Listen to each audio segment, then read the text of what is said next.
जल, जंगल, जन, जमीन, जानवर, इन पांचों में कोई भी एक चीज आप बता दीजिए जो एक दूसरे के बिना जीवित रहेगा। महादेव गुरु हैं और एक भरोसा जगाया पूरे अध्यात्म जगत में, एक बिल्कुल नई थ्योरी आई, नया कंसेप्ट आया और करोड़ों लोग देश भर में हैं जो इसको मान रहे हैं। तो भगवान के रूप में आपको घर दे सकते हैं, बेटा दे सकते हैं, गाड़ी दे सकते हैं, जो संसार की भौतिक सुविधा, साधन है भौतिक साधन जितने भी है वो समझ तो शरीर नहीं होने पे वो दे सकते हैं, तो सही नहीं होने पे ज्ञान भी दे सकते हैं। पढ़ेगा लिखेगा नहीं, खेल के क्या करेगा, उस क्या समय तो बनना है। कैरियर उस समय तो यही चीज थी। फिलहाल मैं जुड़ा हुआ हूँ स्विमिंग से, तैराकी का मैं प्रेसिडेंट हूँ यहाँ रांची डिस्ट्रिक्ट का, और तलवारबाजी एक खेल है उसका मैं झारखंड का प्रेसिडेंट हूँ, और ऑल इंडिया जो फेडरेशन है उसका मेंबर हूँ, और क्रिकेट में एक्टिविटी तो है आप ओलंपिक में भी वाइस प्रेसिडेंट हूँ मैं झारखंड का। हर ब्लॉक लेवल पे प्रशिक्षण केंद्र खोले जाए। ये पेड़ काटने के लिए हमारे पीछे वाली जनरेशन ने नहीं काटा है, ये हमारी जनरेशन ने काटा है, क्योंकि सारे डेवलपमेंट तो इसी जनरेशन में हो रहे हैं। झारखंड के तकरीबन आधे जिलों में हम लोगों ने काम किया प्लांटेशन का।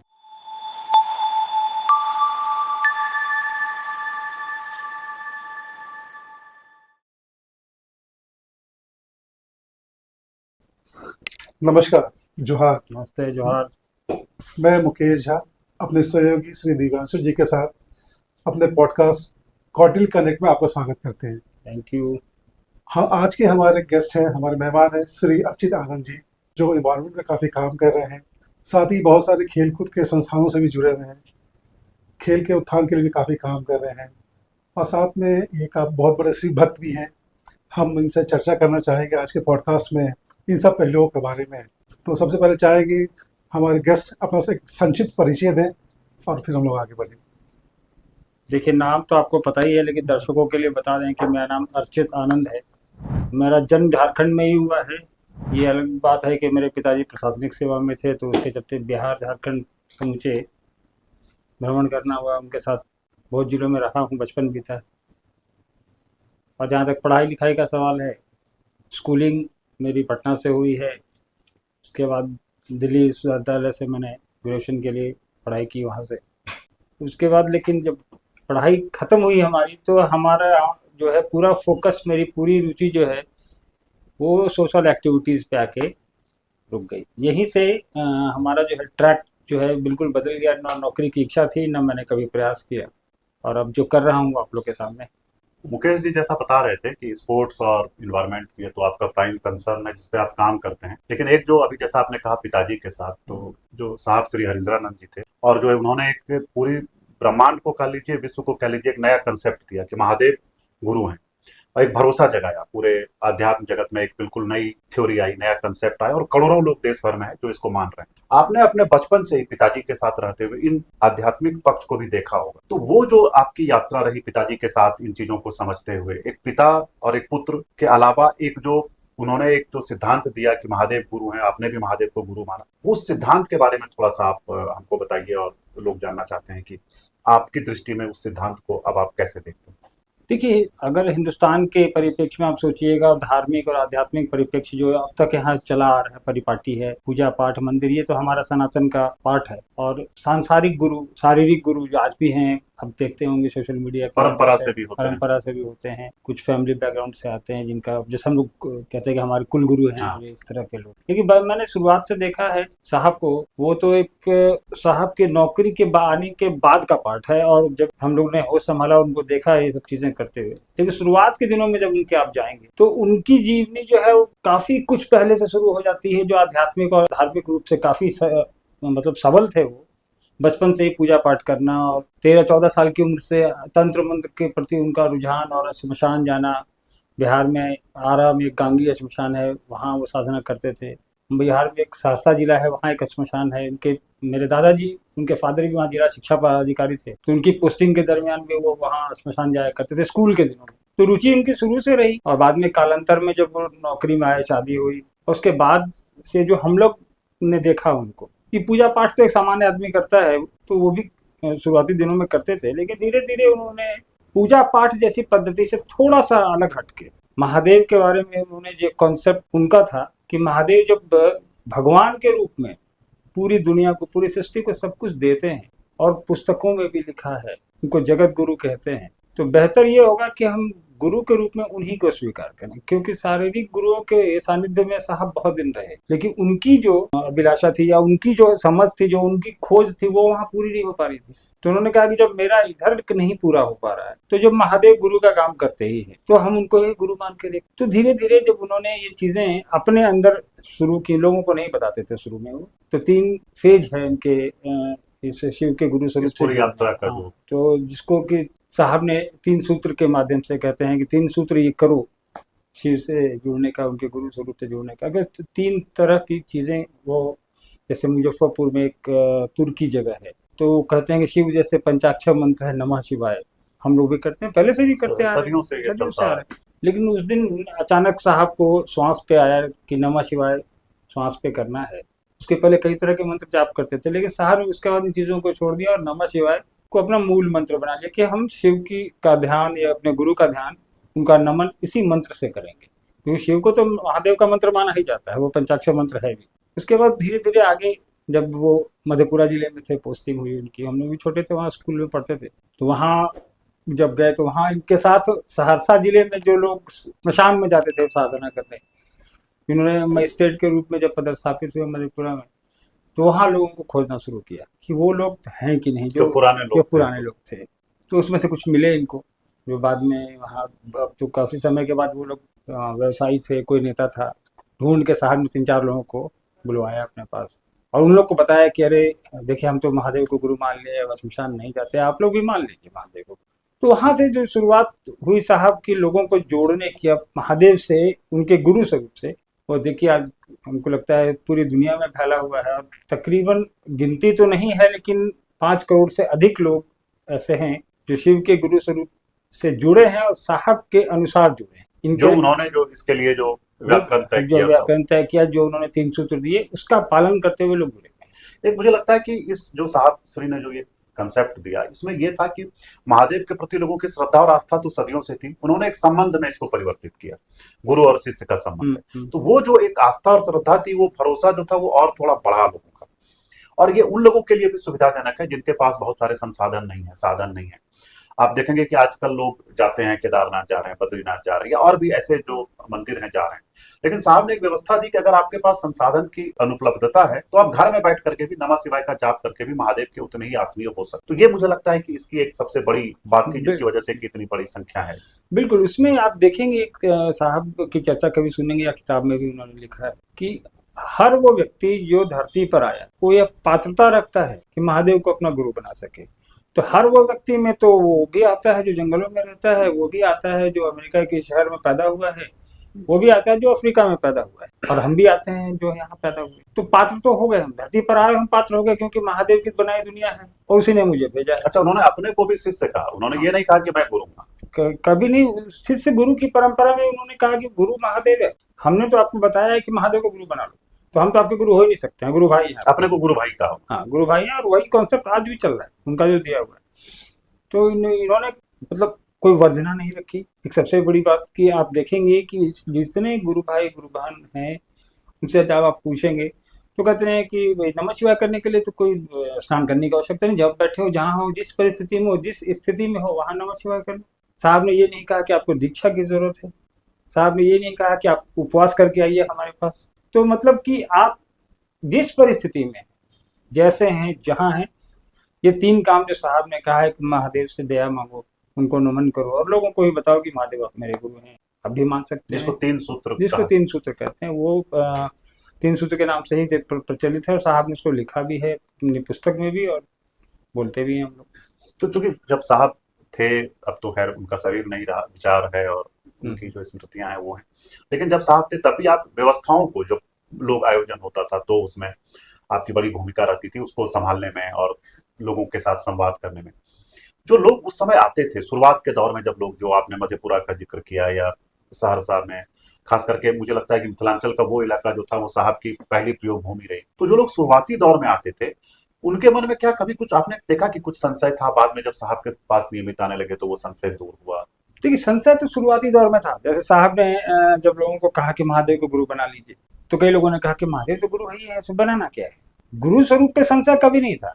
गुरु स्वरूप पे संशय हो भी नहीं सकता, क्योंकि पुस्तकें लिख रही हाँ, हैं, तमाम किताबें लिख रही हैं, और महादेव को गुरु बनाने की बात है। वो ऐसा भगवान जिसका इतिहास इस सृष्टि में सबसे पुराना और हर जगह उपस्थिति हर है। जगह उपस्थिति है उनकी, मतलब उनके एग्जिस्टेंस पे तो कहीं कोई क्वेश्चन मार्क है ही नहीं ना। तो साहब ने कहा गुरु मैं उन्हीं की बात कर रहा हूँ, इसलिए बहुत ये नहीं कहा। लेकिन कुछ लोगों ने कहा कि हमको दीक्षा कौन देगा, हमको जो सांसारिक गुरु है वही हाथ पकड़ के चलना सिखाएगा, हमसे बात कौन करेगा, हमको प्रवचन कौन सुनाएगा। तो ये एक जो कॉन्सेप्ट बना हुआ है गुरु जी, मतलब कि भाई हम बैठे हैं जो सामने, एक हमारे यहाँ जो एक चला गुरु शिष्य परंपरा में कहा गया है। तो साहब ने कहा कि भगवान के रूप में आप उनसे सब कुछ मांग लेते हैं, और आपको लगता है कि आपको मिलता है तभी आप मांगते हैं।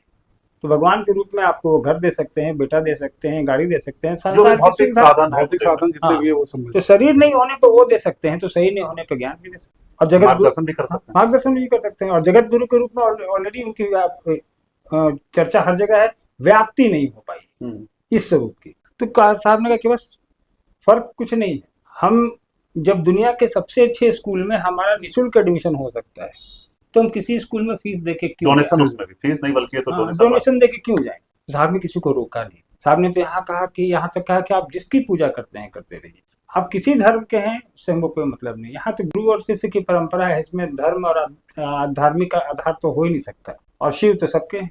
और जो उन्होंने दूसरों के लिए कहा वो स्वयं भी किया, आजीवन। उससे वो 1 इंच कभी रत्ती भर भी अपने, ऐसा नहीं कि मैं जो कर रहा हूँ और दूसरे अलग कर रहे हैं, वो नहीं। जो एक आम शिव शिष्य जो करेगा, साहब का भी आचरण, साहब के भी व्यक्तित्व में वही चीज है, बिल्कुल कुछ भी अलग नहीं। आपको आप तो मिले हैं उनसे, मेरा तो बहुत सानिध्य सौभाग्य रहा है। तो मिले हैं, आपको बिल्कुल सामान्य आदमी की तरह दिखते हुए, ना गेरुआ ना दाढ़ी ना माला, जैसे सामान्यतः अगर निकल जाए तो पता भी नहीं चलेगा कि ये इनके करोड़ों लोग हैं जो इनके पीछे पागल पीछे चलते हैं। तो बिल्कुल साधारण रहने वाले, और वो कहते ही थे कि सांसारिकता में रहते हो, शिव भी संसार में आएंगे तो उनको संसार के नियमों के अनुरूप चलना पड़ेगा। तो हम लोग तो इंसान है, तो इंसान ऐसा करे, क्योंकि शिव को गुरु बना रहा है वो, तो उसके आचरण से वो दिखे कि जिस शिव की ये बात करता है उसका भी कुछ लक्षण उनके चेला में है कि नहीं। तो उनमें तो हम लोग को दिखता था, वो अपना आचरण जो साथ दिखाते थे वैसे ही थे भी।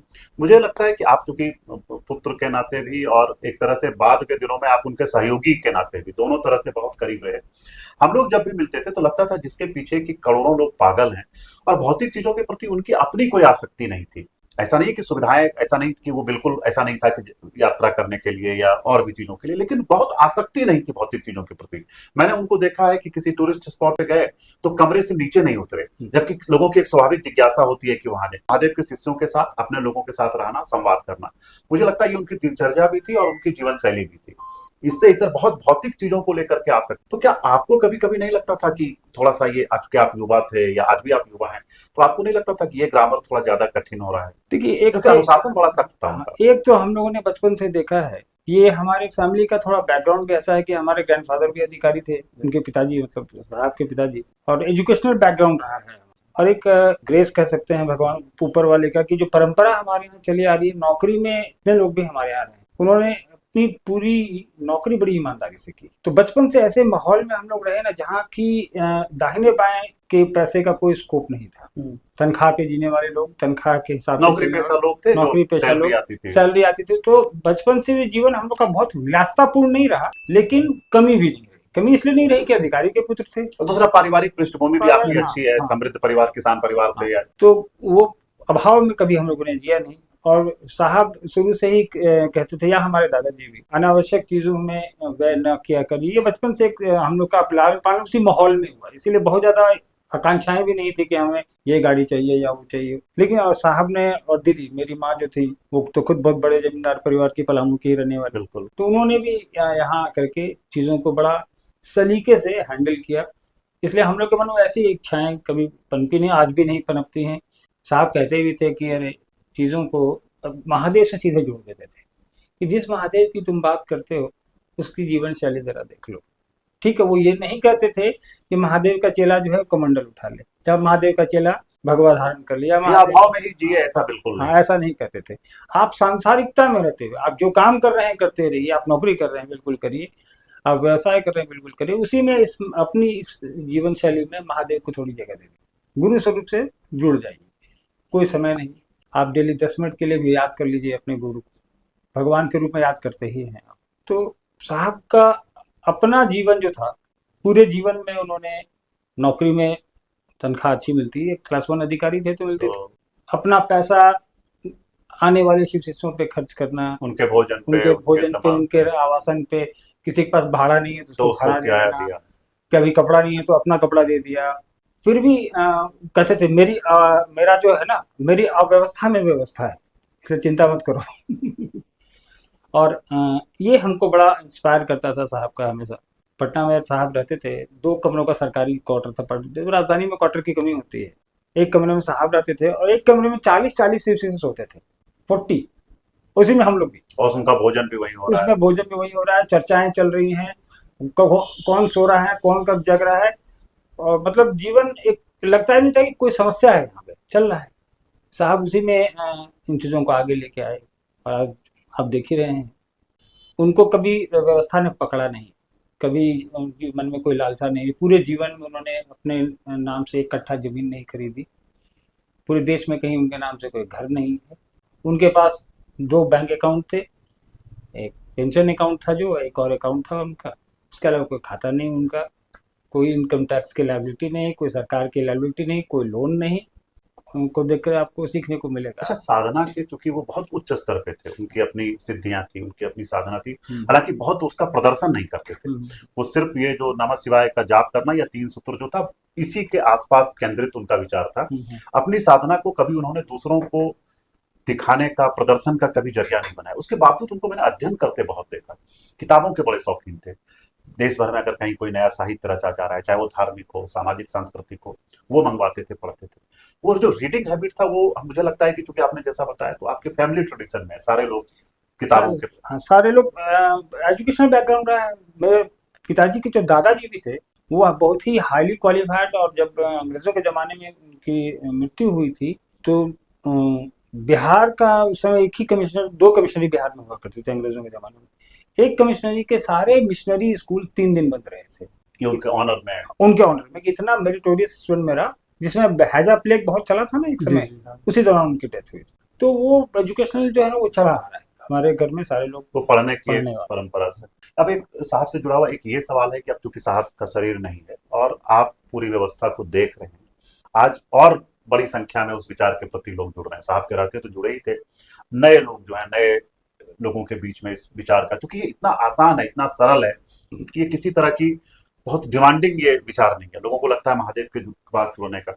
साहब के बाद अब जो ये इसका विस्तार हो रहा है, इसको लेकर के क्या योजनाएं हैं आपकी? इसको कैसे आप देख रहे हैं? इस पे क्या और आगे कैसी योजना है कि ज्यादा जो लोग आ रहे हैं या जो लोग आने वाले हैं, उनके लिए क्या संदेश है? देखिए, साहब ने जब शरीर त्याग किया तो उसमें लगभग सभी अखबारों में छपा, देश भर में देश उसका, भर में, टीवी में, नेशनल चैनल पे, अखबार में, नेता मंत्री सभाएं।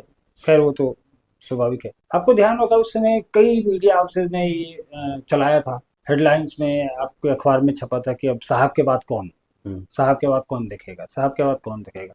उस समय भी साहब के बड़े पुत्र और साहब ने अपने जीवन में रहते हुए मुझे अपना सलाहकार बनाया था, तो मीडिया जो को मैं ही हैंडल कर रहा था।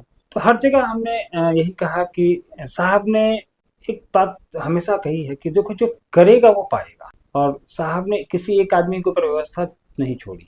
उन्होंने कहा कि हमारे सारे गुरु भाई बराबर हैं, ये कार्य जो है ये हर आदमी का है। क्योंकि साहब का एम्पायर क्या था, यही था जो लोग हैं उनके, साहब का एम्पायर यही था। साहब का थॉट जो है वही प्रॉपर्टी थी उनकी। बिल्कुल। साहब ने कोई आश्रम नहीं छोड़ा 100-200 एकड़ का, साहब ने कोई सिस्टम नहीं बनाया, साहब ने 2 संस्थाएं बनाए, न्यास बनाया, और एक संस्था बनाई जो सरकारी प्रक्रिया के तहत बननी थी, उसके थ्रू जो पूरी तरह से वैधानिक है, वो आज भी है। तो वो साहब ने व्यवस्था के नाम पे वही चीजें हैं, तो वो व्यवस्था आज सारे लोग मिलकर चला रहे हैं। मैं ये आपको यहाँ पे थोड़ा सा क्रॉस करूंगा कि मैं नहीं चला रहा हूँ, हाँ, मैं सहयोग कर रहा हूँ उसमें। जो पहले भूमिका साहब के रहते थी, उसी भूमिका में आप हैं। साहब ने जो भूमिका दी थी आज भी वही निभा रहा हूँ। उसको न्यास को या संस्था जो शिव शिष्य परिवार है, और शिव शिष्य हरिनारायण फाउंडेशन है, वैश्विक शिव शिष्य परिवार है, तीनों को मैं चलाने में सहयोग करूँ, क्योंकि मेरा अनुभव इसमें है। और साहब जब शरीर में थे तब भी मैं ये काम कर, लगातार आप उनके साथ रहते हुए व्यवस्था में उतनी कर पा रहा हूँ। तो आध्यात्मिक पहलू पे तो आपसे बात हो गई, आपने बहुत चीज बताया, साहब के बारे में बताया, बहुत सी जानकारी मुझे थी भी नहीं, अब संवाद के दौरान हमें मालूम चला। तो हम लोग भी कोशिश करेंगे इस वक्त हम भी बने, हम भी साहब के द्वारा बनाए गए तीन सूत्र जो कार्यक्रम है उसमें हम भी संलग्न हो। अर्चित जी, आपसे ये जानना चाह रहे थे, जैसे आपका एक और पार्ट है कि आप खेल कूद को लेके बहुत ज्यादा या समाज सेवा को लेके बहुत ज्यादा आगे रहते हैं, और जैसा हम लोगों ने देखा कि आप बहुत सारे संस्थाओं के मेंबर भी है, किसी में प्रेसिडेंट है, कहीं सेक्रेटरी है, फेंसिंग में है, बहुत सारे में है। तो ये रुचि कहाँ से आपको अच्छा आ गई? अच्छा, मतलब आध्यात्मिक भी है, साथ में इधर भी आप आ गए? हाँ, ये रुचि जो है मुझको मेरे पारिवारिक पृष्ठभूमि से थोड़ा अलग करती है, क्योंकि मेरे यहाँ मेरे से पहले खेल से जुड़ा हुआ कोई नहीं, कोई भी नहीं था। हाँ, आज भी नहीं है पर। तो ये बचपन से ही खेल के प्रति मेरी रुचि रही है। स्कूल के दिनों में मैं खेला करता था, जब पटना में थे साहब पोस्टेड, तो वहाँ स्कूल में था मैं, तो क्रिकेट खेला करता था, और थोड़ा बहुत शूटिंग से इंटरेस्ट है तो शूटिंग किया करता था। तो ये बचपन से है, धीरे धीरे जब ये शूटिंग वाला मुझे लगता है ननिहाल से भी आपके आया हाँ, होगा। मेरे ननिहाल से, ये ननिहाल का ही है, थोड़ा है शूटिंग, वहाँ ही कुछ लोग थोड़ा मोड़ा खेलते क्योंकि मैं हैं। इस सवाल का जवाब के बाद चाहूंगा थोड़ा सा आप अपने ननिहाल के बारे में भी बताएंगे, क्योंकि वो भी बहुत ही एक समृद्ध और एक सांस्कृतिक विरासत वाला परिवार रहा है। तो उस खेल कूद की कड़ी को मैं आगे बढ़ाने में लगा रहता था, लेकिन दुर्भाग्यवश क्या ना, मैं मेडिकली अनफिट था खेल में लंबा खेलने के लिए। अच्छा जी। तो मेरी दाहिनी आंख में, बाई आंख में चोट भी लगी है, सर्जरी भी हो चुकी है। तो मेरी माँ बड़ी चिंतित रहती थी कि भाई तुम खेलोगे, डॉक्टर ने मना किया है, पावर तुम्हारे चश्मा में, आंख में बहुत बड़ा पावर लगा हुआ है। तो पहले जो थॉट डेवलप होता था गार्जियन का, एक और था कि भाई पढ़ेगा लिखेगा पढ़ेगा लिखेगा नहीं, खेल के क्या करेगा, उस क्या समय तो होना है। कैरियर उस नहीं समय था तो कम से यही कम। चीज थी। तो लेकिन चलिए, समय के साथ चीजें गई, लेकिन जब धीरे धीरे आप की रुचि का माँ बाप को पता चल जाता है, तो ये एक अच्छा है हमारे यहाँ कि मेरे पिताजी या मेरी माँ ने कभी भी दबाव नहीं दिया कि आपको ये करना है। ये फ्रीडम हम लोग को मिला कि ठीक है, आपको जो ठीक लगता है करिए, लेकिन देखिएगा चीजें जो है संयमित तरीके से हों, दुनियादारी के साथ हों। तो अभी तक तो जो चल रहा है अच्छा ही चल रहा है, खेल कूद के सहारे आप देख ही रहे, रांची में भी एक्टिविटी हम लोग करते रहते किन हैं। किन संघों के साथ, जो स्पोर्ट्स एसोसिएशन है उनके साथ आपका जुड़ाव है, वो थोड़ा सा आप बताएं। अभी तो फिलहाल मैं जुड़ा हुआ हूँ स्विमिंग से, तैराकी का मैं प्रेसिडेंट हूँ यहाँ रांची डिस्ट्रिक्ट का, और तलवारबाजी एक खेल है उसका मैं झारखंड का प्रेसिडेंट हूँ, और ऑल इंडिया जो फेडरेशन है उसका मेंबर हूँ। और क्रिकेट में एक्टिविटी तो है आप कि ओलंपिक संघ में भी? ओलंपिक में भी वाइस प्रेसिडेंट हूँ मैं झारखंड का। तो अर्चित जी, आप ये जानना चाहेंगे कि झारखंड में भी आप लोग देखें कि स्पोर्ट्स को लेके, खास के हॉकी में बहुत ज्यादा आगे था झारखंड। फिर महेंद्र सिंह धोनी आए तो क्रिकेट में बहुत ज्यादा नाम हो गया, और भी प्लेयर लोग भी आए। तो जैसे आप तो, जो कि क्रिकेट तो एक लाइमलाइट की गेम है, लोग हर कोई उसमें जाना चाहता है, बट आप बाकी चीजों में बहुत ज्यादा इन्वॉल्व है। तो इसमें झारखंड के जो प्लेयर्स हैं उनका कैसा परफॉर्मेंस आ रहा है? आगे भविष्य में क्या लग रहा है कि कहाँ तक हम लोग पहुंच पाएंगे, नेशनल लेवल पे और इंटरनेशनल लेवल पे झारखंड के? देखिए, एक समय था कि झारखंड हॉकी की नर्सरी थी। यहाँ पे जब इंडिया में वुमेन्स का हो चाहे मेंस की टीम बनती थी, तो आधी टीम झारखंड छह छह बच्चियां हमारे हाँ, यहाँ, और खास खास कर करके महिला, 2-3 जिला जो है, गुमला, सिमडेगा, सिमडेगा, गुमला, खूटी खूटी के बच्चे खूटी। थे। लेकिन अब ये नहीं है कि हमारे यहाँ से बच्चे नहीं निकल रहे हैं, अब ये है कि और जगह से भी निकल रहे हैं, और जगह से बच्चे निकलेंगे तो स्वाभाविक है आपकी संख्या थोड़ी घटेगी, कंपटीशन बढ़ गया टैलेंट दूसरे जगह भी है ही, है। अब उनको भी मौका मिल रहा है। अभी हरियाणा के बच्चे आ रहे हैं, पंजाब के बच्चे आ रहे हैं, जो इंडियन हॉकी टीम में अभी देखिए पंजाब के बच्चों का बोलबाला है, चंडीगढ़ से बच्चे हैं। अब तो साउथ के लोग भी हॉकी खेल रहे हैं, खूब बढ़िया खेल रहे हैं। तो ऐसा नहीं कि झारखंड में इंफ्रा कम है, और जगह इंफ्रा डेवलप हो गया है। हमारे यहाँ थोड़ी और मेहनत की जरूरत है, तो इसमें दो इसमें राय नहीं। भारत, जो झारखंड गवर्नमेंट है, वो जो खेलकूद को लेके जो मूलभूत सुविधाएं होती हैं, जो आप इंफ्रा कह रहे हैं या इक्विपमेंट्स वगैरह सब चीजें हैं, तो इसमें सरकार की तरफ से कितना सहयोग मिल रहा है, या कि उनका वो प्रोत्साहित कर रहे हैं या नहीं कर रहे हैं, दोनों आर्थिक रूप से और दिमागी रूप से? उसके ऊपर थोड़ा सा प्रकाश डालते हैं। प्रोत्साहन मिल रहा है, लेकिन वो उतना नहीं मिल रहा है जितने की आवश्यकता है। ऐसा नहीं कि सरकारें तो जो आती हैं वो करती हैं खेल के लिए, कोई थोड़ा कम करती हैं, कोई ज़्यादा करती हैं, लेकिन आवश्यकता है कि थोड़ा और ताकत बनाई जाए। हम लोगों ने सरकार से अभी मांग भी की थी, पिछली बार बैठक हुई थी हम लोग के गवर्नमेंट के साथ, कि डे बोर्डिंग को बढ़ाया जाए, हर ब्लॉक लेवल पे प्रशिक्षण केंद्र खोले जाएं। तो सरकार ने आश्वासन दिया है, अब कुछ काम भी हो रहा है, सेंट्रल से भी पैसे आ रहे हैं, ऐसा नहीं कि नहीं आ रहा है। क्योंकि स्कूलों में जो जैसे फेंसिंग कराते हैं या और भी जो स्पोर्ट्स, इंडोर स्पोर्ट्स है, वो ट्रेनिंग कराते हैं, क्योंकि एक क्या है कि एक मिडिल क्लास या लोअर मिडिल क्लास फैमिली के लिए वो थोड़ा महंगा होता है। अगर सरकार इस तरह के सेंटर्स डेवलप करे तो जो बच्चे हैं उनके गार्जियन के लिए थोड़ी सुविधा होगी कि वहां जाके रियायती दर पे या हाँ, बजट का जो प्रावधान है थोड़ा तो बढ़ना ही चाहिए। और सबसे इम्पोर्टेंट चीज़ है ना, इंफ्रा के साथ साथ कोचेस, हाँ कुछ टेक्निकल्स जो हमारे होते हैं, जो कोचेस, वो जब तक क्वालिफाइड नहीं होंगे बच्चे नहीं निकल के आएंगे। आप 20,000 10,000 में आप चाहेंगे कि हम कोच बहाल कर लें, तो क्वालिटी कोच कहाँ से आएगा? ओलंपिक मेडल लेने के लिए आप एक बच्चे को भेजते हैं बाहर ट्रेनिंग लेने के लिए 6-6 महीना, उस पर 1-1 करोड़ रुपया खर्च करते हैं, और आप चाहते हैं कि आप 20,000 का एक प्रशिक्षक आपके लिए वो मेडल ले आए, आपके बच्चों को दौड़ा के सो नहीं होगा। तो थोड़ा प्रशिक्षण के ख्याल से क्वालिफाइड कोचेस मिल रहे हैं। उनको आपको अपॉइंट करना पड़े। इस आप बात तो इंडिविजुअली भी बहुत बच्चों को प्रमोट करते हैं कि उनको सुविधाएं उपलब्ध करा के, संसाधन, अगर कहीं ऑर्गेनाइजेशन की तरफ से उनको समस्या आ रही है तो आप टिकट बच्चों को देते हैं कि भाई वो जाके पर्टिकुलर टूर्नामेंट में खेल पाए।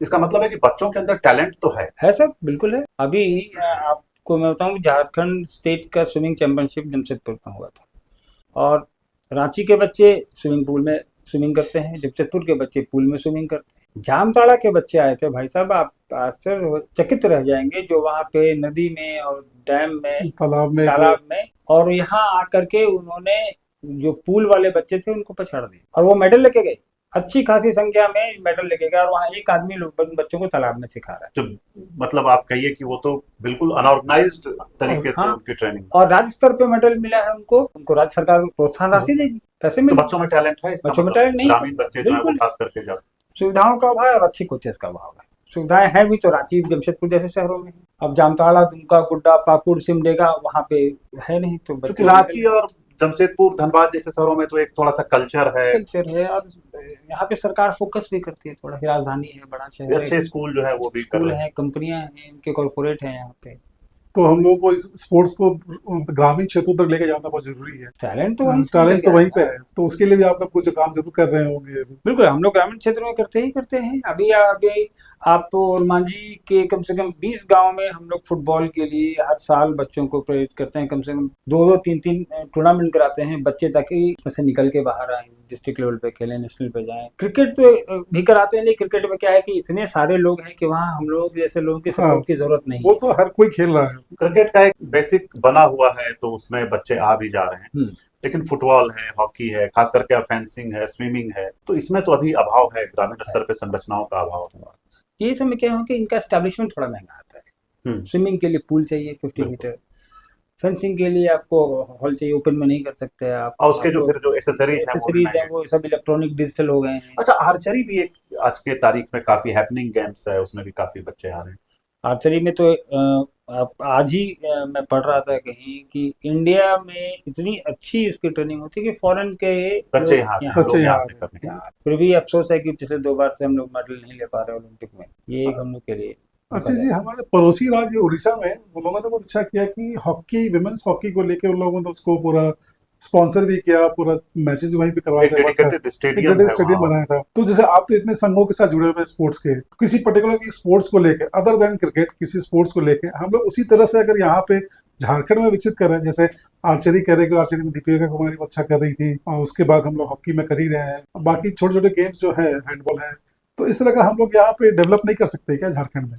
बिल्कुल हो सकता है, यहाँ तो स्टेडियम है भी, डेडिकेटेड है, आप चले जाएंगे खेलगांव में, लेकिन पर नेशनल कैनवास पे नहीं हो रहा है वो। हाँ, नेशनल कैनवास पे होने के लिए देखिए कुछ चीजें हैं कि खेलों में फंड बहुत जरूरी है, ऑर्गेनाइज करना अगर आपको है तो आपको बैकअप चाहिए कि आपको कोई ना कोई ऐसा आदमी हो, या ऐसा गवर्नमेंट हो, या ऐसी कंपनी हो जो आपको बच्चों के आने जाने का, रहने का, खाने का, क्योंकि हम कर लेंगे, हमारा इंडिपेंडेंट एफर्ट का एक लिमिटेशन होता है। नहीं तो हमारे यहाँ भी तो बहुत बड़ी इंडस्ट्री सब है, जैसे कोल इंडिया है जो CSR फंड के थ्रू काफी खर्च करती है, कर रहे हैं, ऐसा नहीं कि नहीं। प्राइवेट सेक्टर और पब्लिक सेक्टर सबको इसमें आगे आना है। लोगों को चाहिए, बड़ी बड़ी कंपनियों को कुछ दिन पहले भी अपील की थी कि बड़ी बड़ी कंपनियां कोई एक एक खेल अडॉप्ट कर लें, भाई हम इस खेल को पर्टिकुलर अडॉप्ट करते हैं, हम इस पे प्रमोशन करें। तो जो हम लोगों ने बात की कि आर्चरी पे यहाँ पे टाटा ने भी खोला हुआ है सरायकेला में, बहुत बढ़िया सेंटर है आर्चरी का। जब दीपिका कुमारी एक बार कॉमनवेल्थ में जो मेडल लेके आई, उसके बाद से हमारे पास कोई मेडल बड़ा आया नहीं, तो ये एक थोड़ा सा अभी अभाव चला। वर्ल्ड चैंपियनशिप कुछ दिन पहले हुआ, उसमें हमारे पास कुछ मेडल्स आए थे, लेकिन अप टू मार्क नहीं, तो थोड़ा अभी खेलों के मामले में हमसे पूछिएगा तो मैं कहूंगा कि थोड़ा समय हमारा खराब चल रहा है।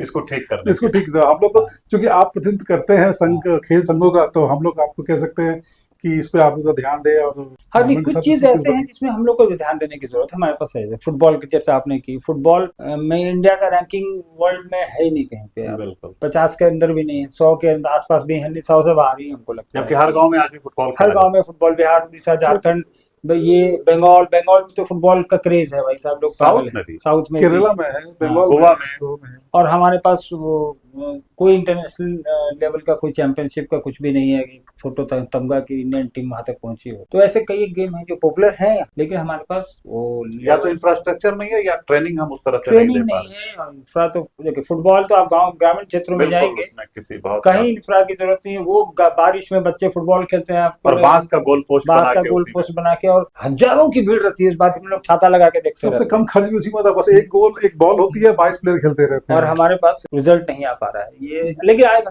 समय। सरकारें भी काम कर रही हैं और आप लोग इन मुद्दों को उठा रहे हैं, ये एक अच्छी बात। अर्चित जी, आपका अध्ययन के रूप में चीजों पे तो बात हुई, खेल पे भी चर्चा हुई। आप पर्यावरण को लेकर बहुत ज्यादा सजग हैं, बाकी लोगों को जागरूक भी करते हैं और पर्यावरण के लिए काफी काम भी कर रहे हैं। तो ये इसमें क्या क्या इनिशिएटिव आप ले रहे हैं, कैसे कर रहे हैं, थोड़ा सा इस पे प्रकाश डालते हैं थोड़ी थोड़ा। संख्या भी जान ले हम लोग कितने पौधे लगा देखिए, पर्यावरण से इंटरेस्ट जो है, वो जैसे मैंने कहा ना, जब आपका बैकग्राउंड या आपका माहौल घर का जिस तरह का होगा तो बच्चा वैसा डेवलप करेगा।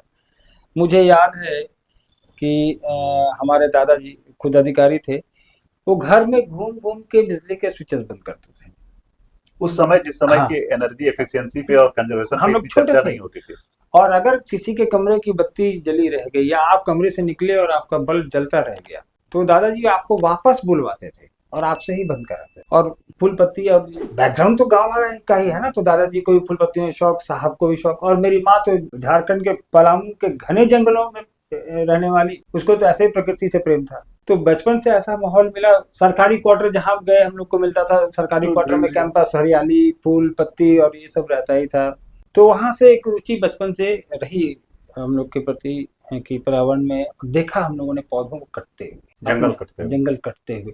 मुझे याद है कि हम लोग छोटे थे और छुट्टियों में मैं ननिहाल जाया करता था, क्योंकि वहाँ पे मेरे नाना जी मवार जगदीश्वर जीत सिंह अब तो नहीं रहे, पलामू में एक बहुत बड़े जमींदार थे, मनातू गढ़ उनका है। गूगल पे आप सर्च करेंगे तो मिल जाएगा। बिहार के बड़े लैंडलॉर्ड में से अपने समय के। पलामू का डिस्ट्रिक्ट हेडक्वार्टर है डाल्टनगंज, अब तो मेदिनीनगर जिला हो गया। वहां से पाटन होते हुए हम लोग जाते थे वो ननिहाल अपना। पाटन में फादर उस समय बीडीओ हुआ करते थे, उनकी पोस्टिंग थी पाटन ब्लॉक में। तो दोनों तरफ इतने घने जंगल थे कि दिन में भी आपको सूरज की रोशनी सड़क पे मुश्किल से आती थी, कहीं कहीं जहाँ गैप मिलता था। और समय के साथ मतलब ये बदलाव 3 से 5 साल के भीतर हो गया वहां पे। स्कूल के दौरान ही मैंने उस घने जंगल को भी देखा, स्कूल के दौरान ही मैंने जंगल उजड़ते भी देखा। सपाट भी देखा पूरा। और 9th क्लास तक मेरे आते आते मेरे ननिहाल जाने वाली जो सड़क थी डाल्टनगंज से, उसकी सड़क के दोनों तरफ के जंगलों की इतनी बुरी स्थिति हो गई भाई साहब कि आप उसके बाद किलोमीटर तक देख सकते थे, मैदान पूरा। पेड़ के निशान तक खत्म हो गए थे। और गर्मी का जो वायु प्रदूषण आया, उसके चलते क्लाइमेट चेंज आया, गर्मी बढ़ रही है, ये सब पेड़ की वजह से हो रहा है। तो ये हमको बड़ा लगा कि भाई हम लोग पेड़ काट रहे हैं और इसका खामियाजा आने वाला समय में हम ही लोग भुगत के जा रहे हैं। तो अगली पीढ़ी क्या करे? ये हम लोगों ने किया। ये पेड़ काटने के लिए हमारे पीछे वाले जनरेशन ने नहीं काटा है, ये हमारी जनरेशन ने काटा है, क्योंकि सारे डेवलपमेंट तो इसी जनरेशन में हो रहे हैं। और नौकरी वोकरी की इच्छा कभी रही नहीं, तो नौकरी के लिए एग्जाम भी नहीं दिया। शुरुआती दिनों में था, बचपन में क्रेज होता था कि आर्मी में जाएंगे, फौज में नौकरी करेंगे, अफसर बनेंगे। वो भी मेडिकली अनफिट होने की वजह से मेरा जाता रहा। तो ये मेरा फील्ड भी था।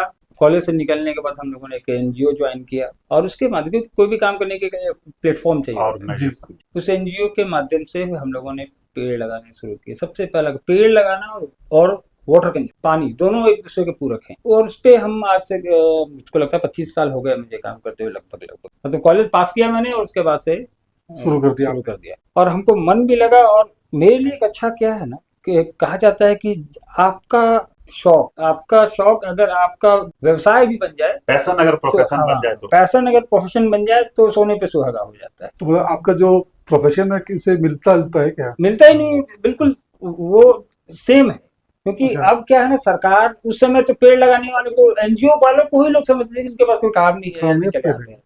हम लोगों ने जब एनजीओ शुरू किया था उस टाइम साहब अधिकारी थे, तो उनके मित्र लोग भी मिलते थे। क्या यार, अफसर के लड़के हो तुम लोग, नौकरी करो, अफसर तुम लोग कहाँ एनजीओ चलाने आ गए यार, तुम लोग कुछ फालतू काम है। और हम लोग दिल्ली से पढ़ के आए थे तो जीन्स टी शर्ट में जाते थे, मीटिंग में कहीं पार्टिसिपेट करना है, प्लांटेशन या वाटर कंजर्वेशन के लिए गवर्नमेंट बुलाती थी। और हम लोग के टाइम में एनजीओ वाले सब आते थे, वो मोटा मोटा गांधी जी का चश्मा और खद्दर पहन के। अब वो हम लोग को लगे कि कहाँ नया लड़का सब आ गया, पुराने जमाने के लोग कपड़े का झोला टांग के, जो समाजवादी हाँ वही समाजवाद कॉन्सेप्ट जो- था पहले। तो हम लोग को वो लोग बहुत दिन तक एक्सेप्ट ही नहीं कर पाए कि ये लोग वर्कर हैं, सोशल वर्कर हैं, उनका अपना इकोसिस्टम उनका था। एक अपना इकोसिस्टम, थॉट प्रोसेस था उनका अपना। लेकिन धीरे धीरे हम लोगों ने इन चीजों को अडॉप्ट कर लिया, उन लोगों ने भी कर लिया कि अब ये लोग जाने वाला नहीं है यहाँ से। प्लांटेशन और वाटर कंजर्वेशन के लिए जो हम लोगों ने काम शुरू किया, तकरीबन बिहार के करीब 6 जिलों में शुरुआत की हम लोगों ने गवर्नमेंट की मदद से। झारखंड के तकरीबन आधे जिलों में हम लोगों ने काम किया प्लांटेशन का। खास करके फोकस करते हैं हम लोग जहाँ जहाँ माइनिंग एरिया है, उन एरियाज में ज्यादा काम करने का।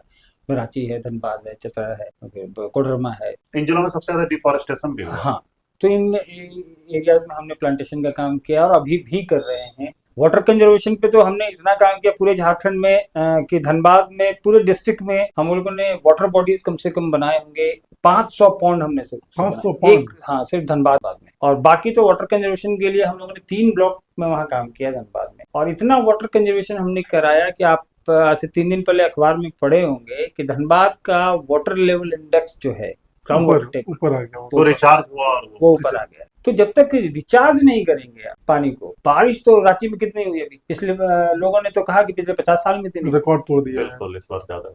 नतीजा तो वाह, पानी टिकेगा कहाँ? आपके पास है कहाँ पानी का? नाले के थ्रू बैग आपके पास सिस्टम ही नहीं पानी को रोक के रखने का। पानी तो यहाँ गया, बह के बंगाल खाड़ी में चला गया। रांची के लोगों को क्या फायदा होगा, या झारखंड के लोगों को क्या फायदा होगा?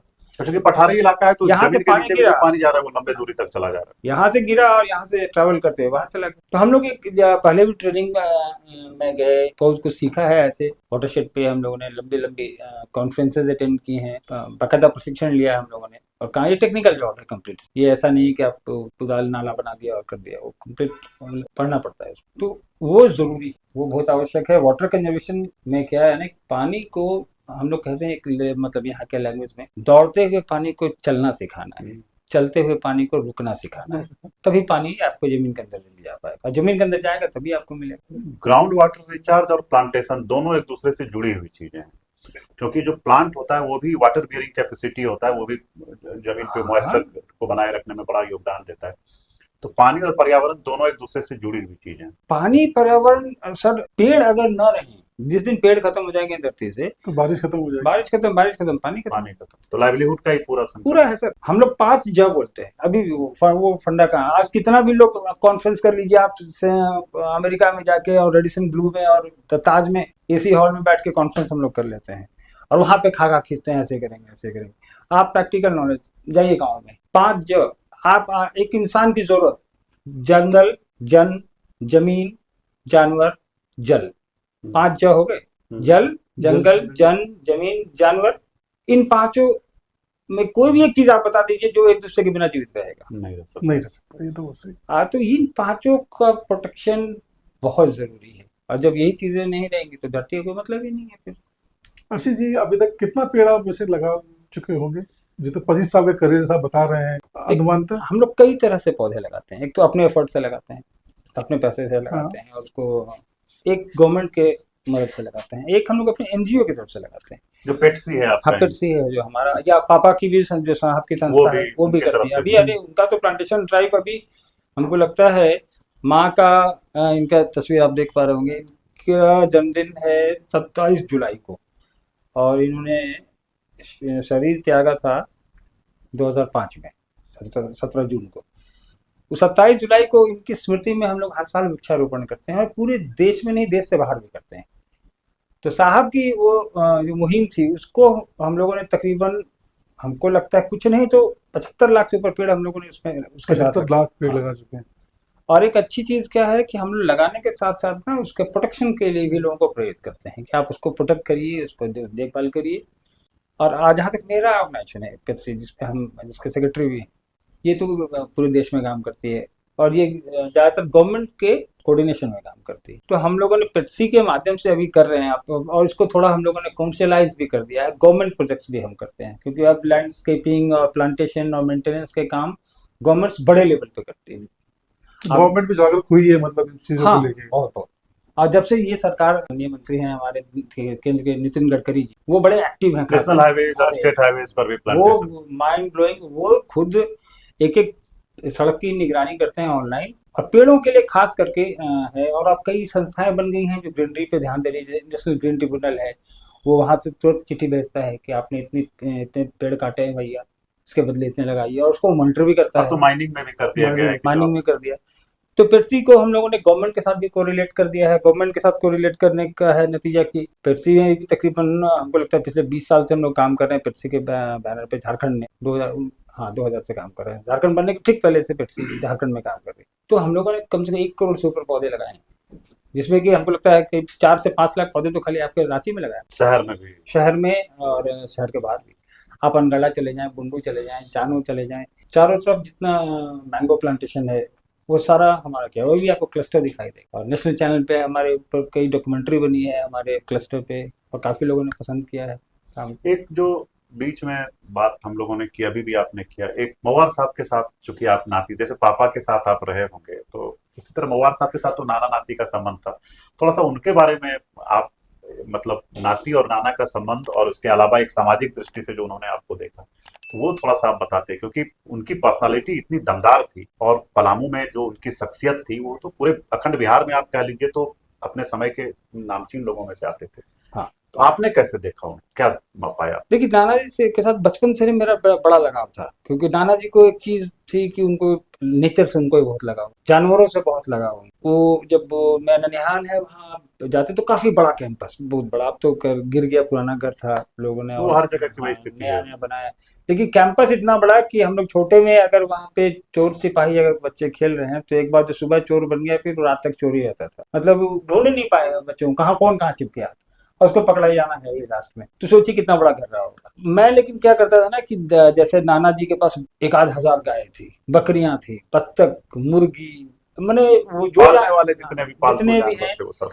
और उस समय का था कि जंगल से चीते के 2 बच्चे पकड़ के ले आए, उसको घर में रख लिया, तो बहुत दिन तक वो रहा, उसका राजा नाम था। तो हम लोग खेलते भी थे बचपन में, तस्वीरें भी उसके साथ खेलते हुए, और अखबार में भी छपा था कि मनातू मवार बाघ पालते हैं और अपने विरोधियों को बाघ के आगे डाल देते हैं जो उनकी बात नहीं मानता है। उनके ऊपर फिल्म भी बनी, the man eater of Manatu, आप यूट्यूब पे देख पाएंगे। बाद में फिल्म को बैन कर दिया गया, बीबीसी ने बनाई थी। तो नाना जी से साथ मेरी ट्यूनिंग बड़ी अच्छी थी, तो हमको बड़ा अच्छा लगता था पेड़ पौधा और जानवर के साथ समय बिताना। तो मैं दादा नाना जी के साथ लगा रहता था, तो उनसे मेरी बॉन्डिंग बनी थी। बाद के दिनों में भी नाना जी जब यहाँ मैं रहता था तो रांची जब भी आए तो मेरे ही यहाँ रहते थे, यहीं काफी समय बिताया उन्होंने मेरे साथ। हथियार के बड़े शौकीन वो। लाइसेंसी हथियार थे हाँ उनके पास। बहुत।